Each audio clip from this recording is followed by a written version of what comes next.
our constitutional position. Our constitutional position is service. Yeah. What's the verse? Krishnari Chidas. Jiveras Swarupur Krishnari Chidas. That we're eternally the servants. But we're eternally the servants of Krishna. I'm not the eternal servant of Bhakta Adam. Am I? So why servant of the servant? Or even more so, why servant of the servant of the servant? Or as we hear, the more servants that you can become the servant of, the better. So it's like the farther that you can get away from being the direct servant of Krishna, the better. The closer you actually become to Krishna. Why is that?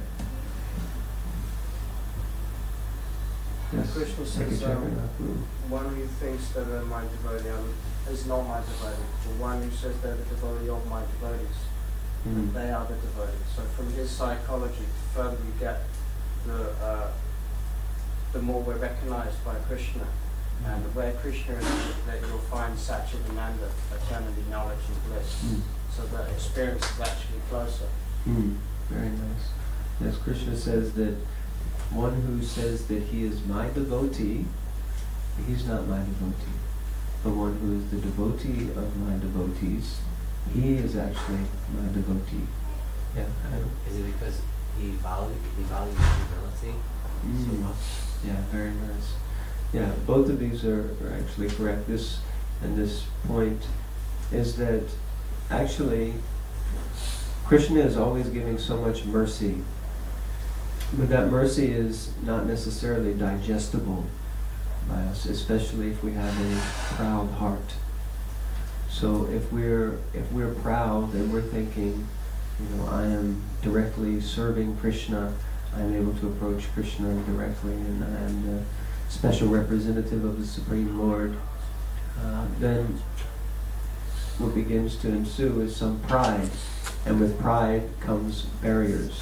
As we can see, the most confidential servants of Krishna, the gopis, when they were dancing with Krishna, they began to think, each one individually was thinking, I've captured Krishna. You see, he's fallen for me, and I have him here in my arms, and no one else is enjoying but me and Krishna. It's just me and Krishna. And then Krishna eventually said, see ya. And then they all began to realize, actually, none of us have captured Krishna. And Krishna explained that because the gopis became proud, thinking that they had captured him, then he left. He left the dance and he left them on their own. And then he found himself with Srimati Radharani. And even Srimati Radharani, the queen of all the gopis, and Krishna was with her, and she also began to exhibit this same pride, thinking, he left all of the other gopis, and he's here with me. And Krishna also left her. So this pride is not something that will take us closer to Krishna, but it's something that will actually build a wall between us and the Supreme Lord. So therefore, the mood of humility, it enables us, to the degree that our heart is humble, to that degree we can actually approach Krishna. So therefore, the more that we see ourselves as far, far distantly removed from actually having any access to Krishna, but at least I can do some service for this servant of the servant of the servant of the servant of Krishna's servant. But has anyone had the experience that even with this mood, you try to serve try to be a servant of the servants, and still what happens? Pride. That's saying the pauper is proud of his penny. Okay? So we can become so proud about anything and everything. What to speak of, we forget even to serve the other devotees. We forget that actually it's all by the mercy of the Vaishnavas that we're able to even be in the association of Krishna at all. It's by the mercy of a devotee that we're here, as Prabhupada says in the purport. He says, unless delivered or blessed by a devotee, one cannot realize that Krishna is the Supreme Personality of Godhead.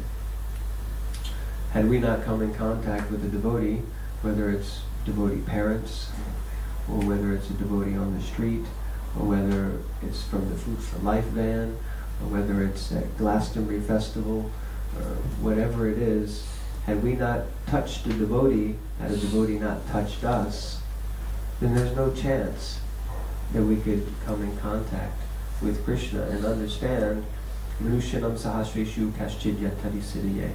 Out of so many millions of personalities who are achieving understanding of perfection, of which there are several, but it's a very rare person, very rare, Mahatmana Sudurlabha, right? It's a very rare soul. It's a Mahatma that actually understands Krishna is the Supreme Personality of Godhead. It's very rare. There's so many types of perfection. Many people may be becoming freed from the modes of material nature. They may be achieving some level of transcendence. But how many people are entering into a personal loving relationship with the Supreme Personality of Godhead? This is very rare. So by the mercy of Vaishnavas, then we're able to access this deeper understanding. Why? Because they're developing. Because they're, what is that verse?